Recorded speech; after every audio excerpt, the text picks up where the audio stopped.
And then finally, the last player the Titans drafted with one of their 7 picks that they had this year, Jaylen Harrell, edge defender out of Michigan. Talk to us about him because he's a really interesting case, falling to the last pick before, the compensatory picks this year. If there weren't any compensatory picks, he would be the last guy. Um, but his stats are pretty promising.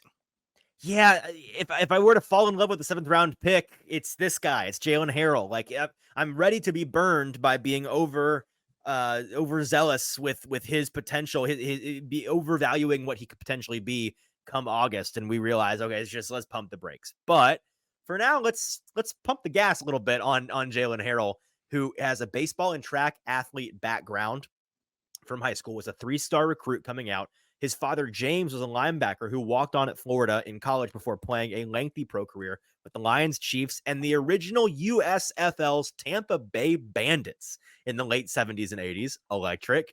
3-time academic all Big Ten honoree out of Michigan, obviously. If we didn't mention that, he played on a national championship team last year.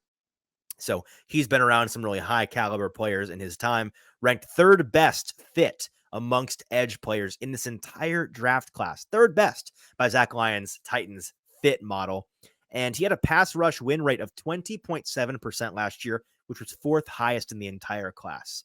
If you look at his numbers the last 2 seasons, actually, in 2022, the one thing to note is he did miss 1 game that year. Did not miss any in this national championship run in 2023. Played 15 out of 15 games, 31 tackles, 10 tackles for loss, 7.5 sacks, 2 forced fumbles, and a pass defended. Was an honorable mention all Big Ten player, and he led Michigan, the national champions, in sacks and tackles for loss last year. Measurables, 6'3" and change, undersized a little bit at 250. Some strengths here, has adequate length, 33 and a 4th inch arms, 81 and an 8th wingspan. He screams off the edge with strong take on and arc speed, converting his initial momentum to power, forcing blockers on their heels, can keep his rush alive with underneath counters, efficient in the stunt game, something the Titans do a lot of. He widens his radar versus the run and stays aware of his contained responsibilities on the edge. Described as the tone setter of the defense by Jim Harbaugh, and earns respect from everyone in the program with his play personality. Added punt coverage to his special teams resume in 2023. Some weaknesses here: he has a tweener frame, a little bit on the undersized side. He's a little bit on the narrow side, narrow, longer, lengthy guy. So he's got some lankiness to him. Mediocre play strength, speed reliant, so blockers know what's coming when he lines up. He's not going to do a whole lot in the power category. An average bender. Most of his pass rush production came unblocked or on cleanup. So kind of as Zach Lyons liked to poke fun at, he's kind of a Harold Landry mold, kind of a cleanup artist at times. Let's see here.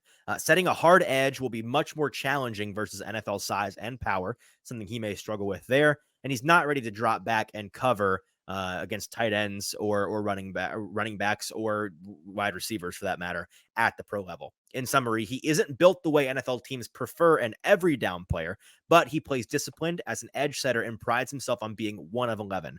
Overall, Harrell lacks fluidity and doesn't fool anyone with his pass rush plan, but he brings a ton of effort and purpose in all areas. He projects as a sub-package NFL rusher, similar in ways to 2021 Pittsburgh Steelers draft pick Quincy Roche. And Dane had a 6th-round grade on the Titans pick at 252 in the 7th.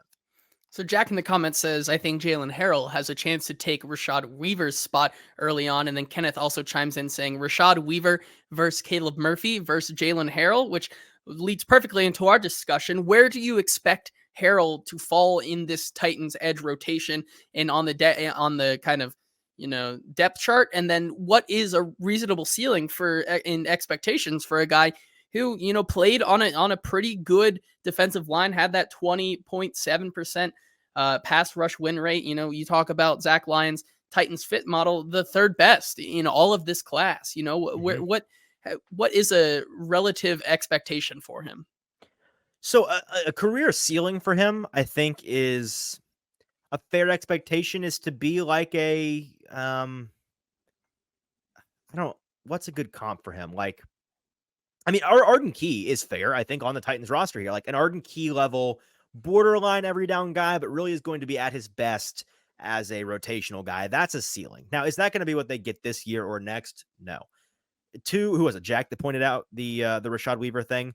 Like, that's the competition that he's going to be up against. He's, Harold Landry and Arden Key are the top two edge rushers for this team right now. But when you look at Rashad Weaver, when you look at Caleb Murphy, a rookie last year, when you look at, like Thomas Rush, it gets thin in a hurry. And Jaylen Harrell is going to be right in that mix. Weaver is the third guy, I think, right now, pretty clearly, with Caleb Murphy being the 4. I think Harrell's going to be pushing for that 3rd or 4th spot on the Titans' edge depth chart. And by the end of August, he may have solidified himself as not just a guy that makes the roster as the last pick, almost the last pick in the entire draft, but a guy that is going to be getting snaps. That's the upside here. Now, could he be like last year, everybody and their brother falling in love with?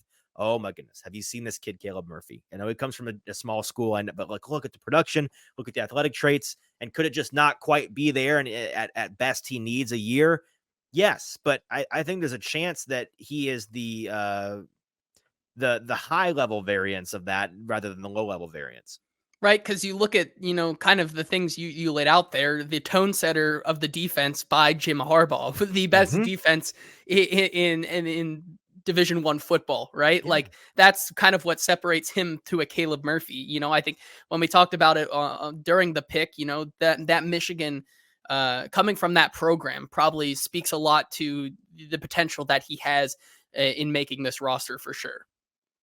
Yeah, man. I think that he's got a chance, and we talk about making a devil's advocate argument for him. It's not hard. He's one of the last picks in the draft. He's a tweener size. He may be too raw or may not be quite the athlete physically to hang at the NFL level. But I don't necessarily see that as the more likely outcome when I look at this guy. I think that he's got a real shot.